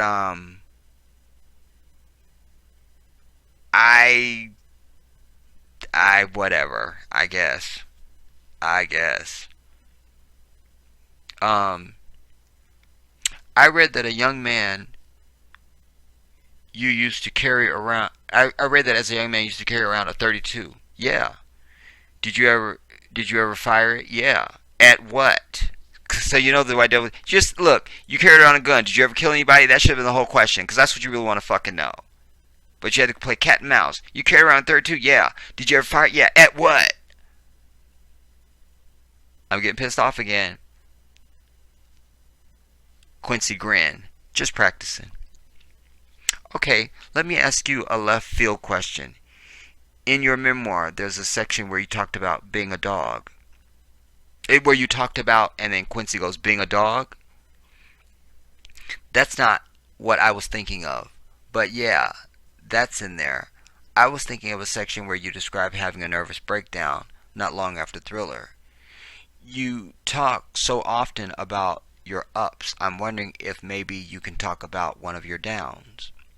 What happened was that I was a producer on Color Purple. Spielberg and me are still great friends, man. He's a great fucking guy. I loved working with him. Yep, but what happened on The Color Purple that caused your breakdown? What happened was that I was a producer on that movie and everybody went on vacation after we finished filming. Everybody except me. I had to stay home and write an hour and 55 minutes of music for the movie. I was so fucking tired from doing that. I couldn't see. I put too much on my plate and it took its toll. You learn from your mistakes and I learned I couldn't do that again. What's the last mistake you learned from? My last record, 2010's Q Soul Bossa Nostra. I was not in favor of doing it, but the rappers wanted to record something as a tribute to me, where they do versions of songs that I'd done over my career. I said to them, look, you gotta make the music better than we did on the originals. That didn't happen. T-Pain, man, he didn't pay attention to the details. What's something positive you've been feeling about music lately? Understanding where it came from. It's fascinating. I was on a trip with Paul Allen a few years ago, and I went to the bathroom and there were maps on the wall of how the earth looked 1.5 million years ago off the coast of South Africa. Where Durban is was the coast of China. Where Durban was the coast of China. The people had to be mixing, and you hear it in the music, in the drums from both places. There are African qualities to Chinese music, Japanese music too, with the koto drumming. It all comes from Africa. It's a heavy thing to think about. You're about to turn 85. Are you afraid of the end? No. What do you... That's kind of a insensitive question. And if you're going to ask it, there's other ways you could ask it without it being like that. You're about to turn 25, 30, 85. Are you afraid of the end? There's so many moments in here where I just said, bitch, get the fuck out my house now. What do you think happens when you pass? You're just gone. Are you religious? No, man. I know too much about it. I knew Romano Mussolini, the jazz piano player, the son of Benito Mussolini. We used to jam all night, and he'd tell me about where the Catholics were coming from. The Catholics have a religion based on fear, smoke, and murder. And the biggest gimmick in the world is confession. You tell me what you did wrong, and it'll be okay. Come on. And almost everywhere you go in the world, the biggest structures are the Catholic churches. It's money, man. It's fucked up. On the subject of money, I have a crass question. You spent the first half of your career working in jazz, which isn't especially lucrative. When did you start to make serious money? When I started producing after Leslie Gore. I was the first black vice president at a record label, Mercury, which was great, except that meant they didn't pay me for producing her. You know how they do. You know how they do. You know your country.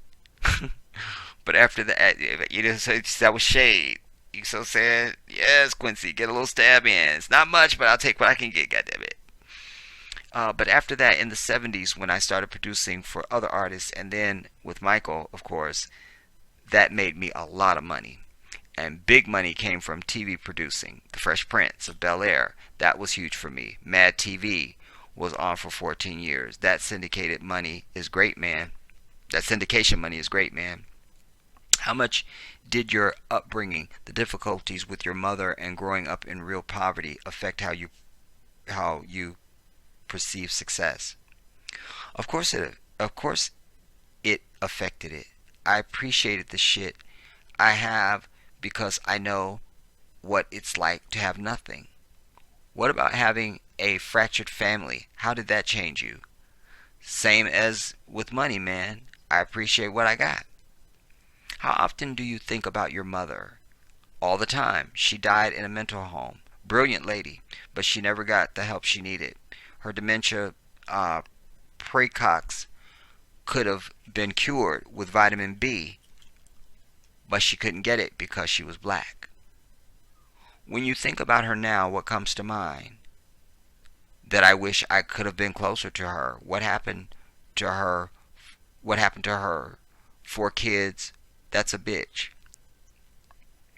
What's the most ambitious thing you have left to do? Quest TV or QWest TV. Everyone is excited about it. It's going to be a musical Netflix. It's the best music from every genre around the world. So if kids want to hear something great, it'll be right there for them. I can't believe I still get to be involved in things like this. I stopped drinking 2 years ago, and I feel like I'm 19 years old. I've never been so creative. I can't tell you, man. What a life. This interview has been edited and condensed from 2 conversations. You see? Edited and condensed from 2 conversations. So that validates what I told you guys at the beginning, that we're not getting the full story. You know, the white devil has done something. You see what I'm saying? So I'm over it. But anyways, I like it from the standpoint of what Quincy had to say and learning from him. You know? And I think I probably won't go into this other piece, you guys, on this devil, because I always tell you, I don't want to use up any more of your time than is necessary to communicate whatever it is I'm bringing. And this was not something that I learned about until, as you saw, when we were going through the piece. Because he was getting on my nerves so fucking bad, I was like, well, let's find out who he is. And then there's this, but there's a lot of it. So I think what I'll do is this. I think I will go a little bit If you don't want to hear this, then you go ahead and go. I'm sure I'm gonna do a summation at the end. Um, so maybe you can just start scrolling forward and see when I'm doing my summation or something. But I think I'd like to just at least skim over this a little bit just to validate some of the things that I'm sure I know about this asshole just from what we've read, you know. Vulture's David Marchese on his Quincy Jones interview, how he prepares, and his dream subject. Since it was published yesterday, New York and Vulture contributing editor David Marchese in conversation Quincy Jones has lit up the internet and drawn more than 1.5 million readers with Jones coming for Michael Jackson, Ivanka Trump, the Beatles, and pretty much everybody else. You see how they're framing it? In this culture of so and so came for so and so is throwing shade at so and so has beef with it, and it wasn't any of that. It wasn't any of that. This is a seasoned man, well traveled, well cultured, well lived, who has worked with any of these subjects and knows them intimately, and was giving an assessment based on questions asked. But what do they say? Jones coming for Michael Jackson, Ivanka Trump, the Beatles, and pretty much everybody else. Sensationalism. That's why the Jedi had to do this video. This is why the Jedi speaks on this subject. This is why. This is why. This is why I'm hot. This is why I'm hot. I'm hot because I'm fly. I'm hot because you not. This is why. This is why. This is why I'm hot. You understand? This is the Jedi, goddammit. Started at the New York. Who cares? Okay, Vulture. Congrats on Quincy Jones. Yeah, for sure. The preparation is pretty much the same as the preparation I do for any longer interview. So that tells me right there. You know what I'm saying? He wasn't prepared to go in and speak to this man who is not like anybody else he's fucking interviewed. But you see, he says his preparation was pretty much the same as preparation I do for any long interview. I read as much about subject as I can. If he or she has a memoir, I read it. If there's okay, we're going to skip this. Okay.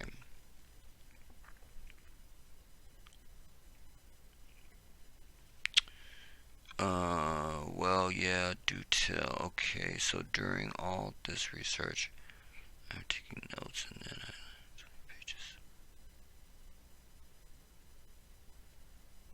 I don't think this is going to yield what I thought it was going to yield. Well, maybe up here I should have read more about him.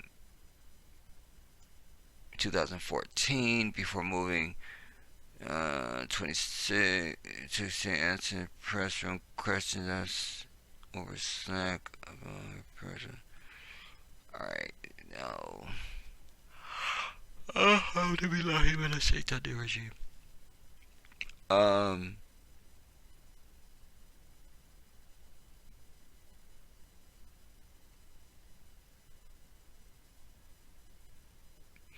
much did that happen with Jones in terms of veering off what you expected?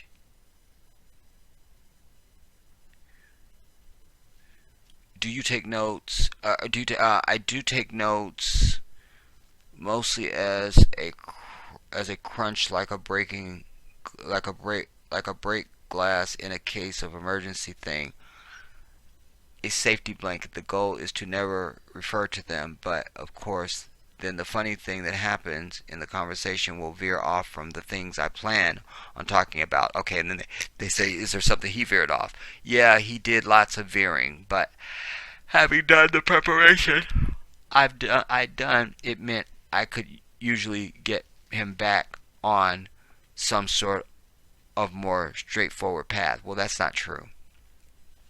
Because every time Quincy veered or gave you some unexpected answer, you went down that line. You didn't go back to your notes, bitch. That's a lie. How soon did you realize you had a winner with this interview? Maybe 15 minutes in. At first, I was a bit concerned that he'd be all over the place. But eventually I realized that the places he was going were entertaining and that you could get him back to a given spot too. Again, he's breaking his own elbow to pat himself on the back for shit that it doesn't state that doesn't state what we just fucking observed and read in that damn piece. You understand? If anything, Quincy was in full control of that interview. I mean, as far as once you let the question out, then he would answer it or not, or he would take you onto something else, or you see what I'm saying? So put your hand back in your fucking pocket, asshole. How much did you edit out? Anything good that was left on the cut? I want to know that.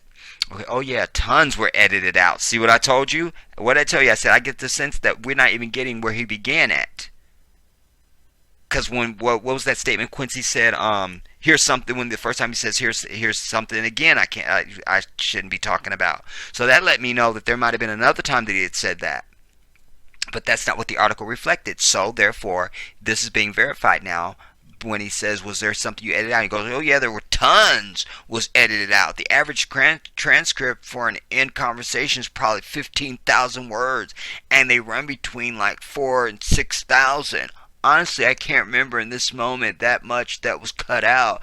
A lot was cut out because there was a very good GQ piece that appeared a week earlier that had overlaps, so I cut nearly all of that out.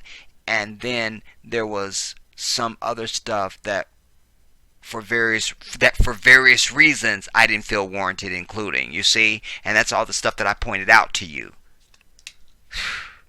I'm over it. The shit that where there was probably further explanation, he only left the stuff that made it seem like he was saying stuff more slanderous than he was saying. You feel what I'm saying? Like, I gave you the example about the Oprah thing, or I think that was one of them. Anyway, it's just as I suspected, you see? Let's see. You were remarkably well versed in seemingly obscure references that Jones made. No, he wasn't. Was that more a result of prep or just having an encyclopedic cultural knowledge like the book Coltrane was always reading, etc.? That's a bit of an optical illusion. How so? There's basically two parts to that. Okay, I'm over it. We're not reading that. Okay, it serves you well. Do you play? Okay, we don't need that. Do you have a dream interview subject? What interviews do you admire? Okay, we don't need to read all this. All right. I'm sure he's a fucking Trump person though. You know, especially when we got into the Hillary stuff and how long he stayed on that and the questions that he asked, you know, was very telling. I know I'm right. I just wanted to be able to demonstrate it more clearly for you by finding things on him that would illustrate the things that I was saying. But alas, I think we've come as far as we need to come. So don't believe the hype, everybody, about this conversation. Also, do make sure you watch this interview. It is fun, and it will make you want to watch every single interview of Quincy Jones, period. Because he's so knowledgeable, he's so engaging, he knows everybody, he's worked with everybody, he has a million stories, and I'm telling you, he comes across like so easy, you know, like he just like nothing, you know. He's the coolest thing. But anyway, it's as I suspected, this hype, you know, and I wanted to come and be a sober voice on all of it, you know, and say calm the fuck down and let us see what's really going on. You know, there's so much more depth, you know. And why I also want you to see this one is because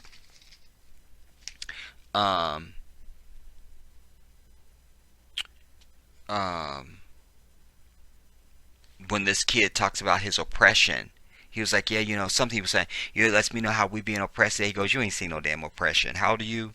He was like, I'm 19. Quincy was like, shit. Like, and his whole body language was like, you so don't know anything at fucking all, you know. And that's when he tells him a story about Lena Horne and Harry Belafonte and all that I told y'all when they was getting $17,000 a week. $17,000 a week, everybody. That's a lot of money even today. That's a lot of damn money. $17,000 a week. in Vegas. My God. Wow. And he talked about how the white folks hated the Wiz so bad. The Academy, they were like, how dare they do a black version of this white classic? Like, fuck him. They even took his Oscar away from him that he won for that. The Academy Award that he won for that. They took his Oscar back, bitches. Oh, yes, watch the video. You'll hear him tell it. He said they did 800 songs for Thriller just to pick 9.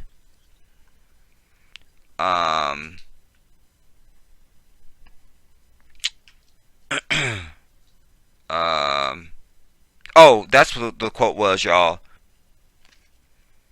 He said, the song is the secret. The singer is the messenger. I love that. I love that. I love that.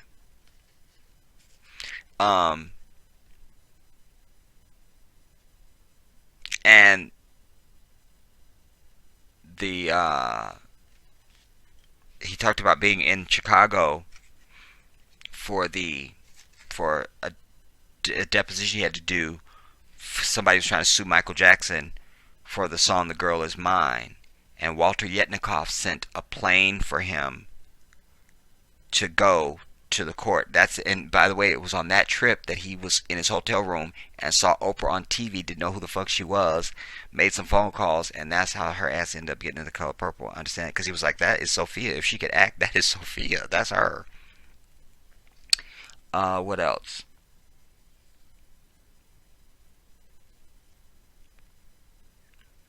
I also love when he says, approach your creativity with humility and your success with grace. Approach your creativity with humility and your success with grace. I love that. Wow. He said, because if you don't, God walks out the room. I love that. I love that. I love that. Anyways, go and watch that, you guys. I put the link in the description box underneath the video for you. And like I say, you're gonna be at it for a while because you're gonna start with one interview, and you're gonna be he's so engaging that you want to watch more of him. And he also talked about how he asked this kid, he was talking about somebody else, and he said, a lot of y'all youngsters don't know who a lot of these people are. And out of nowhere, he goes, you know who Paul Williams was? And the dude was like, nah. He's like, he's the architect. He's like one of the greatest architects ever. He built the Beverly Hills Hotel. He built Saks Fifth Avenue. He did fucking the LA airport. I mean, he was like the greatest fucking architect ever. And he was doing it at a time, and then he had to learn to write upside down because he wasn't allowed to sit next to his white clients. So if I'm sitting across the table from you and you're trying to look at something I'm writing, I got to be able to write it upside down so you could read it. Oh my God, I love him. But I love anybody in that age range, y'all. I always love to just be in the room with people that are older. If you can get them to talk, you just open up a gold mine. You just open up a gold mine, because when they speak, there's so much history that comes forth and nuance, and they have something that I possess that I don't see in society. When I tell anything, I tell it all. That's the lineage that I come from. That's what my grandmother was. Now you ask somebody just anything, they go to, a concert or something. How was the concert? Tell them about the concert. Oh, it was great, and that's all. I'm that dude that will give you the detail, you feel me? And elderly people are like that. They give detail, nuance, and detail. I love that. Anyways, I've taken up enough of your time. I had to bring this. There was something else that I was going to put forth, but I thought I should bring this. And I also elected not to be on camera, you guys, for this, because what we were covering mostly was text, and when I'm on camera, the file is bigger for video than it is for audio. So that's also helpful because it means the file will be smaller. That means I can compress it and get it out a lot quicker to you. So there's always a method to the madness with the Jedi. Alright, we'll leave it here. I'll see you soon. This is the Jedi.